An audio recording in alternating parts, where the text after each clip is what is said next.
Welcome back to Vlog on Planet, and today, guys, 6 years later, 6 hard, tough, almost bankrupt years later, Football Club Barcelona is back on the semifinals of the Champions League after the first loss of the season against the Borussia Dortmund. Give them credits for that. Today we didn't see the best Barcelona. Today we saw a Football Club Barcelona confused, losing a lot of possessions, not in the position. Of course, it wasn't the first team as a whole. We had some substitutions here and there, But I think that Football Club Barcelona deserves to be in the semifinals of the Champions League. I think that this loss, which of course is psychologically, it's a little bit of good and a little bit of bad, because at the end of the day you're through the semifinals, but you are losing the first game of the season. I think that this loss eventually can be a good wake-up call for this team. A good wake-up call in the sense that it gives a signal to the players that we are not invincible. We are not invincible, and this team can be very fragile. And be fragile in moments where they are delicate. Certainly the Champions League, guys, is a very tough competition, and today we saw it. Borussia Dortmund came out raging. Borussia Dortmund came out with a lot of energy, and they found the penalty in the early minutes of the game. Certainly Barcelona struggled in the first half. I'd say first 30 minutes we struggled, but oh baby, when Pedri came in, the game changed, guys. The game completely changed when Pedri came in. Certainly he wasn't starting, and we didn't see the best game from Rafinha, we didn't see the best game from Lamine Yamal, we didn't see the best game from pretty much any of our players. I think even Frenkie de Jong in the first half was horrible, but then he improved, let me tell you that. But certainly there was a moment where the game completely changed, and that's when Mr. Pedri came on the field. Pedri, different kind of player, different level of a player. Pedri is probably the best midfielder in the world right now. People value midfielders on the goals they make. Guys, Pedri dominates the game. And smash the like if you agree. Smash the likes if you agree. Because when Pedri came in, everything changed, guys.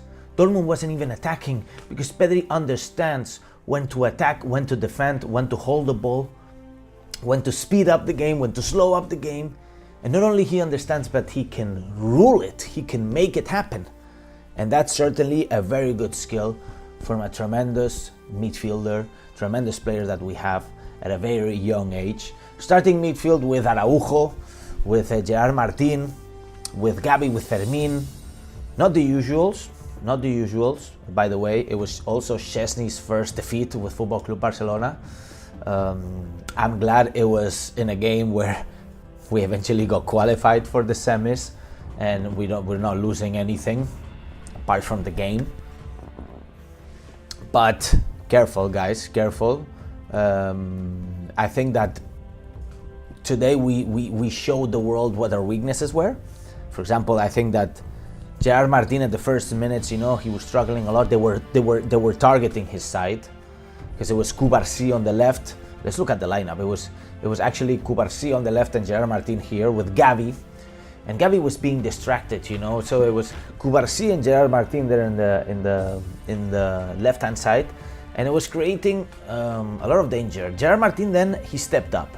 I'm gonna give him credits. It's not gonna be easy for him. Certainly this was a good game of practice for the games ahead in La Liga, and especially the final of the Copa del Rey, especially that one, because we're probably gonna play without Balde, So Gavi, again, I think it's just dynamite, the player that we need, but it's not a player to control a game. It's a player to break the legs of the game, and to try to break the rhythm of the other team, which I think he did pretty well. But I think he was somewhat alone. Frenkie de Jong wasn't really helping in the first half, and I think Gavi gave a good performance in the first half. Probably the only one. And let me talk about Araujo here. Let's go back to Araujo, because Guys, I'm not convinced. I'm not convinced. Let me know what you guys think. Let me know. Honestly, I'm going to be reading all of your comments. Just Araujo just cannot play the game. He just cannot get the ball forward. Araujo is a guy that's really good in tackling, that's really good in the cut, you know. He's really good at that. But Barcelona is way more than that, you know. Barcelona is playing the ball out. Cubarsí, for example, he has both things. He's really good in the cut, he's really good in the headers, like Araujo is, but he's exceptionally good moving the ball forward. That's exactly what you need, right? Reason why Íñigo Martínez is going to be all over Araujo's position. And by the way, good that we rested Íñigo Martínez, because he's certainly one of the best defenders in the world right now, at the highest level. At the highest level. So, moving on, guys. I'm gonna give it to him. What's his name? Girassi. He scored the hat trick today, man. He was a poacher today. And Barcelona certainly at moments, I don't know, you know what I mean? We had moments where there were doubts. We had moments where Football Club Barcelona was in denial. The good thing is that we didn't fall apart. And I'm going to change the music here. Let me play media. Let me play this song. The good thing is that we didn't fall apart. Because in the first half, in the first 25 minutes, dude, if Borussia Dortmund would have scored the second one in the first 20 minutes, the game would have been completely different. You know what I mean? We were lucky they scored the second one in the second half, because then Barcelona was quick to react. But this is the lessons of the Champions League, guys, and this is certainly what happened to Paris Saint-Germain against Aston Villa. They were leading 2-0 in today's game. They ended up losing the game 3-0. Almost calling the hour, calling the time of the end of the game. It's the Champions League. Tomorrow we will see Real Madrid against Arsenal. If you think Arsenal is going to have an easy way through the semifinals, well, you're completely wrong. So it's going to be a show tomorrow in El Bernabeu, and of course Inter de Milan versus Bayern de Munich. That's going to be another great one. I honestly think it's going to be Inter de Milan. If we look at the draw, so Paris Saint-Germain is through to the semifinals, like Football Club Barcelona, and now we are waiting for the second part of the bracket here. So Real Madrid versus Arsenal, I think it's going to be a tight one, believe it or not. If Real Madrid can score one goal in any moment of the game, dude, Arsenal are going to be in trouble. So certainly, yeah, they need to watch that out. And in terms of Bayern de Munich, Inter de Milan, I think, of course, Inter de Milan is ahead, but I think anything can happen. But at the end of the day, I think Inter de Milan has a better team overall, and in terms of chemistry. And at the end of the day, Inter de Milan have well, the team is more fit.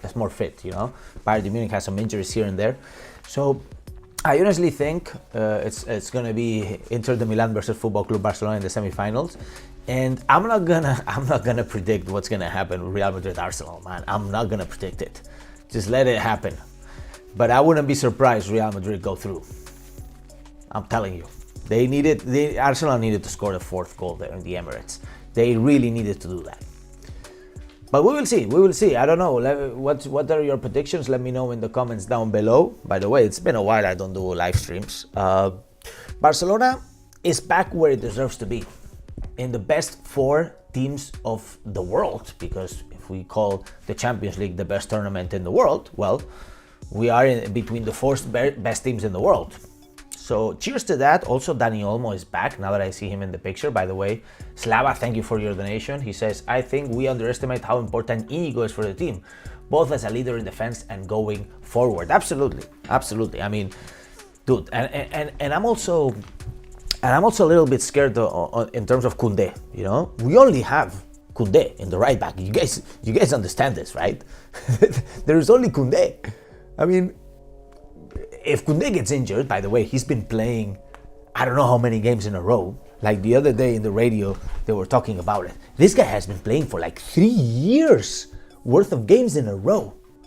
Like, it's incredible. not only with Football Club Barcelona, with the French national team. He plays everything. This guy has been playing everything. He hasn't rested one game for the last 3 years. Of course, he rested a few minutes here and there. Of course. But dude, careful here. Careful here. Of course, Koundé is at a tremendous level, but I'm a little bit scared, you know. People are asking, oh, they were talking about signings today. Which signings would you get, right? Oh, let's get Nico Williams. Let's get a replacement for Lewandowski. Okay, maybe a replacement for Lewandowski. But did you look at the right back? Look at the right back, my friend. Look at the right back position. We certainly need to do something with that. And there were a few calls here. I'm not gonna play this that much, but I already played it for you guys. They called a foul on Lewandowski. How? Where's the VAR for this? Can we play it again? I'm not gonna play it again for copyright reasons, but dude, just look at the pictures. Look at how the Borussia Dortmund player is grabbing Lewandowski. He's pushing him off. He's pushing him off. And then not only that, is that Lewandowski is the one controlling, touching the ball a bit. No. Here I'm wrong. But clearly, Borussia Dortmund, this should have been a penalty. In my eyes, it should have been a penalty. Of course, you can say I'm biased. You can say whatever you want. It should have been a penalty. So overall, guys, by the way, I see Constantinos, thank you so much for the donation. To buy a bottle from Catalan Grandpa's Cava for me, enjoy, for us going to the semis, man. Look, listen, Constantinos, thank you, man. And you know what? We will get the bottle and drink it together one day if you ever come to Barcelona, my friend Constantinos. So overall, guys, positive note. Despite of the first loss of the season, despite of Szczesny's first defeat of the season, dude, actually, I was thinking Szczesny. If today Szczesny drew or won the game, okay, he would have equaled Johan Cruyff's, not Johan Cruyff's record, because actually Cesc Fabregas holds this record, but it's the record of most games without losing being a debutant for Football Club Barcelona. And Szczesny marked the goal of 22 games without losing, being the debutant year of Football Club Barcelona. 22 games in a row. Johan Cruyff made 23. And you won't believe it, but at 35, you have Paulinho. You guys remember Paulinho? We almost killed Bartomeu for trying to sign Paulinho. Then when he came in, Paulinho did actually pretty well with I think it was with Valverde, right? And it's Cesc Fabregas with 30 games with no loss in a row. Drawing and winning is crazy, right? Well, Szczesny is there. He's in the top 4. He's in the top 4 of this record, which I give him credits for that. I see Walid saying, Alex, bro, I was scared when they scored 2 goals. I got some Liverpool flashbacks. You know, against Liverpool, we completely dropped off. I was thinking about it. Too. At some moments, minute 20, 25, I was thinking, man, dude, we're completely out of this game. We're not touching any ball on this game. We can't keep possession for 5 seconds in this game. If things don't change, we're completely fucked. But of course, I think the team held it until the end of the first season, and then in the start of the second half, the end of the first half, not the end of the first season, and at the beginning of the second half, the game changed. You saw it, guys. You saw it. By the way, let me know where you guys are tuning in from. I see Andreas, I see Barun, I see Walid, I see Juan Manster. I see Black Belt saying, referee was against us all game. Did you see what they did to Koundé? No yellow card. I think they stepped on him or something. I can't remember. Alex, Blaugrana Planet, what are your thoughts on all the tourists in Barcelona? How much do they affect the atmosphere? Well, this is a topic maybe I should record the video on, but guys, if you go to the Olympic Stadium where Football Club Barcelona is playing, it's on top of a hill close to the sea, okay? So it's in an edge of the city, on top of a hill. You have to go up the hill. Camp Nou is in the middle of the city.